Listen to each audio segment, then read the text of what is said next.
मजा नहीं आ रहा है। हम करते हैं प्रबंध, आप चिंता। जो योगी जी ने ब्रह्मोस का जो वो डाला है, पोस्ट डाली है, उसके भीतर जो अखिलेश जी जो बोले हैं उसमें जो व्यंजना छिपी हुई है, आप अंजना जी उसे समझने के प्रयास करें। योगी जी बहुत जल्दी में हैं राष्ट्रीय नेता बनने की। योगी जी के अस्पतालों में तो स्टेशन नहीं है, मरीजों को साइकिल पर ढोया जा रहा है, दवाई नहीं मिल रही है, कानून व्यवस्था की स्थिति खराब है, स्कूल पाठशाला बंद कर रहे हैं, मधुशाला खोल रहे हैं। यूपी तो उनसे संभल नहीं रही, वो प्रधानमंत्री बनने की दौड़ में है, जल्दी से जल्दी राष्ट्रीय नेता बनना चाहते हैं। अभी बोल रहे थे कट्टे बनते थे, जब जो समाजवादी पार्टी की सरकार थी कट्टे बनते थे। अभी एक महीने पहले यूपी के डीजीपी ने प्रेस कॉन्फ्रेंस की और उसमें ये बताया कि यूपी में 3 मुठभेड़ रोजाना हो रही हैं योगी जी के शासन में। मुठभेड़ का मतलब क्या है? जब अपराधी पुलिस के ऊपर गोली चलाता है, तो ये जो गोली चलाई जा रही है मुंह से धाएं धाएं करी जा रही है, कट्टों से चलाई जा रही हैं। तो ये कट्टे कहाँ बन रहे हैं? क्या बीजेपी सप्लाई कर रही है उन्हें? यूपी में नहीं बन रहे, कहीं बाहर से आ रहे हैं। कहना बहुत आसान है, ठीक है, परिस्थिति बहुत ज्यादा खराब है हमारे। अगर झूठ बोलने पर कोई नोबेल प्राइज मिला करता तो हर साल योगी जी को मिलता, अंधाधुंध। उनसे ज्यादा कोई लंबी लंबी नहीं फेंक सकता। कह रहे हैं यूपी में कोई दंगा नहीं हो रहा, तो कासगंज में क्या था जिसमें उस अग्रवाल लड़के की मृत्यु हो गई? तो बुलंदशहर में क्या था जिसमें इंस्पेक्टर सुबोध कुमार की गोली मार के हत्या कर दी गई? तो फिर संभल में क्या था जहां पथराव हो रहा था और लोग जेल भेजे गए हैं? फिर आगरा में क्या था कि एक निर्वाचित सांसद के घर पे पथराव हो रहा था? झूठ बोलते हैं, दंगे नहीं हो रहे। दंगे पहले सरकार रोकती थी, आज सरकार कराती है। सरकार खुद दंगे कराती है। तो लेने के देने पड़ गए। पाकिस्तान एक कायर और डरपोक देश है, कमजोर देश है भारत के सामने। वो चालाकी करता है और वो घुड़की, बंदर घुड़की दिखाता है।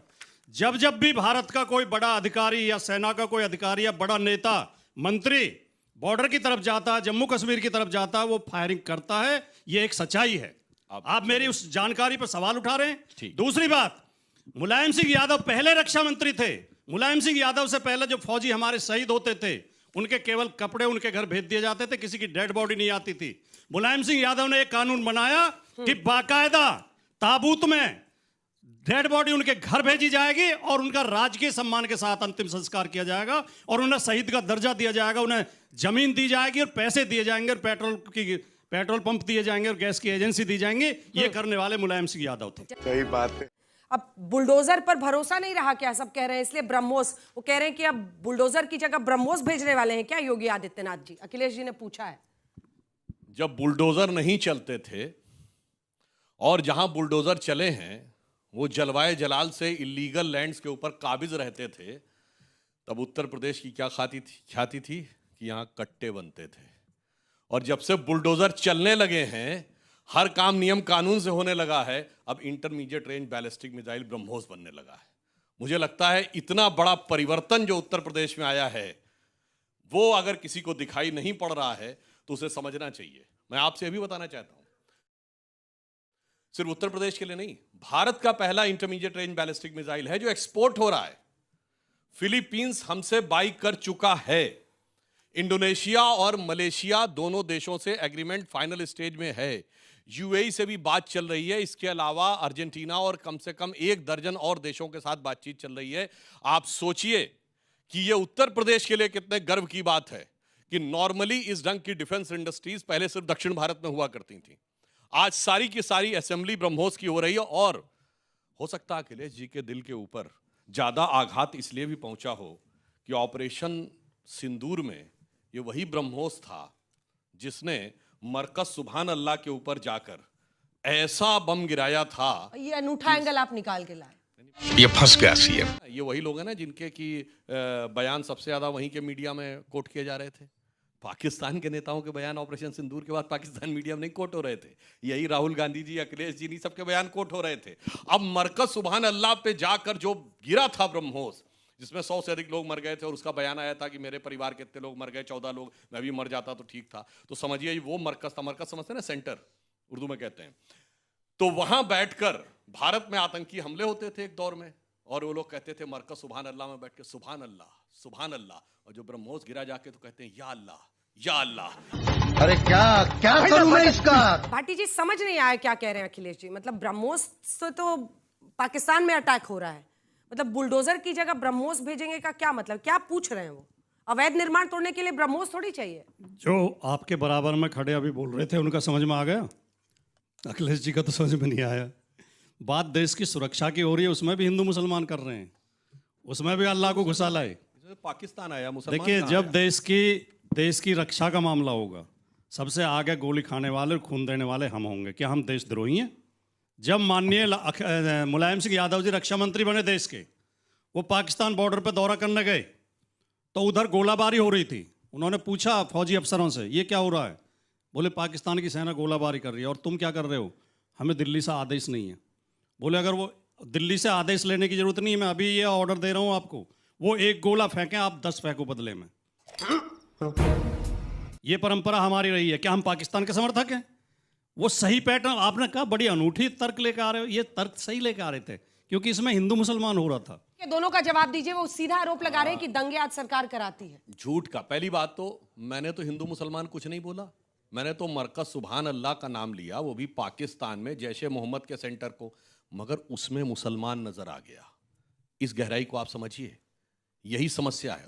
परंतु भाई साहब ये बताइए, रक्षा मंत्री सीमा पे गया था, ठीक है, और उसके सामने फायरिंग हो रही थी, हैं, और उसके बाद ऑर्डर भी वहीं पे दे दिया। मतलब फैक्स भी नहीं, ऑर्डर तो ऊपर से जाता है ना। और आप ये समझिए कि ये सही है या फेंकी हुई है। और अगर ये सही है, इतनी हैसियत कि हमारा रक्षा मंत्री खड़ा हो वहां पे और वहां पाकिस्तान जो है वो गोलीबारी करने की हिम्मत करे। अरे हमारे यहाँ तो हो सकता है, इनके यहाँ, इनके जमाने में गृह मंत्री भी ऐसे थे। सच बोलो। वो याद है वो कौन सी फिल्म थी, वो सलमान खान वाली, बजरंगी भाईजान, उसमें वो जब नीचे से कूद के जाता है तो क्या होता है, बीएसएफ और पाकिस्तान रेंजर्स, सेना नहीं होती है। बू अली याद है ना, नीचे से आ रहा था। इसलिए मैं कहना चाहता हूं, फैक्ट ये है कि जो बॉर्डर सिक्योरिटी फोर्स है वो एमएचए के अंडर में, वहां रक्षा मंत्रालय नहीं था। रक्षा मंत्री के लिए फौज पीछे खड़ी होती, जब वॉर शुरू हो जाएगी तो फिर फौज आगे हो जाएगी, बीएसएफ पीछे। ठीक है दुबे जी, अब आप बताइए। हमारा फैक्ट झूठ और आपका फैक्ट सच। हम रक्षा मंत्री के बारे में कह रहे हैं, वो ये तो कोई भी जाके चेक कर सकता है ना। के बारे में बता रहे ये हो तो तो सच anybody में। can check। अरे सच बता देते हैं। अब गर्दा उड़ेगा भाई। भोली सूरत मन के खोटे, नाम बड़े और दर्शन छोटे। राहुल अब गांधी पे फिट बैठता है। बड़ी बात कर रहे थे। हमारे सेना, हमारे रक्षा मंत्री, हमारे प्रधानमंत्री, हमने खुली छूट। अभी नरवणे जी की किताब, जो किताब भी प्रकाशित नहीं होने देते, एक पुस्तक से डरते, वो क्या लड़ेंगे चीन और पाकिस्तान से। क्या लिखा उन्होंने लिखा कि रेचांगला पर कैलाश रेंजेस पर चीन की सेना 31 अगस्त 2020 की दरमियानी रात धीरे धीरे आगे बढ़ रही थी। मैं प्रधानमंत्री, रक्षा मंत्री और एमईए को लगातार फोन लगाता रहा। वो हमारे जेम्स बॉन्ड 007 डोभाल साहब को लगाता रहा।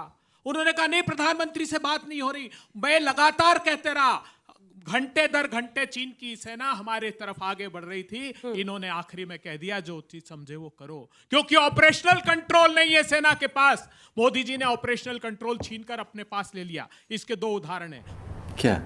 हमारे डिफेंस अटैचे शिव कुमार ने कहा विदेश की भूमि पर कि भारत की सरकार ने हमारे हाथ बांध रखे थे, नहीं तो हम मिलिट्री इंस्टॉलेशन पर पाकिस्तान की हमला करते। At the start of the operation हमारे विदेश मंत्री कहते हैं कि हमने पाकिस्तान को सूचित कर दिया था। आज परिस्थिति यह है कि दिल्ली में दिल दहलाने वाला पाकिस्तान का हमला हुआ, शत विक्षत कर दिया हमारे लोगों को। वो प्रधानमंत्री जो कहते थे ऑपरेशन सिंदूर, ऑपरेशन सिंदूर, कहां गए प्रधानमंत्री जी? अरे बाप रे, ये तो धोती खोल रहा है। याद करिए सुशील कुमार शिंदे जी ने क्या बोला था कि जब मैं जाता था जम्मू कश्मीर में तो डल लेक पे मैं होम मिनिस्टर था, पर मेरे साथ क्या होता था वो बोला नहीं जा सकता। तो मैं उसके लिए कहना चाहूंगा, इनके दौर में क्या था, लहूलुहान थी घाटी, और घाटी डरी हुई थी, और खामोशियां रातों की दिन में भरी हुई थी। दहशत का था वो आलम कि डल लेक घूमने में गृहमंत्री के पग के नीचे धरती फटी हुई थी। तुम समझ नहीं रहे हो। बॉर्डर के ऊपर सेना नहीं तैनात होती है, बॉर्डर सिक्योरिटी फोर्स होता है। सेना एक स्टेप पीछे होती है। Only in case of war army जाती है। और बॉर्डर सिक्योरिटी फोर्स किसके अंडर में है? गृह मंत्रालय के अंडर में। वो रक्षा मंत्रालय के अंडर में होता ही नहीं है। हम बताना चाहते हैं, जब हमारी सरकार आई तो डीजी बीएसएफ ने फोन किया, तब राजनाथ जी गृह मंत्री थे, कि साहब उधर से शेलिंग हो रही है और हमने व्हाइट फ्लैग दिखाया है। तो उन्होंने कहा इंस्ट्रक्शन क्या था? साहब इंस्ट्रक्शन यही है कि हमें गोली नहीं चलानी है, व्हाइट फ्लैग दिखाना है। तो उन्होंने कहा था अब ये मोदी की सरकार है, अब अगर उधर से गोली चलेगी तो व्हाइट फ्लैग नहीं दिखाना, उससे 4 गुना गोलियां चलानी है, परमिशन हम यहां से बैठ के दे रहे हैं। तो बीएसएफ देखता है, बॉर्डर सिक्योरिटी फोर्स। ओह, ऐसा है क्या?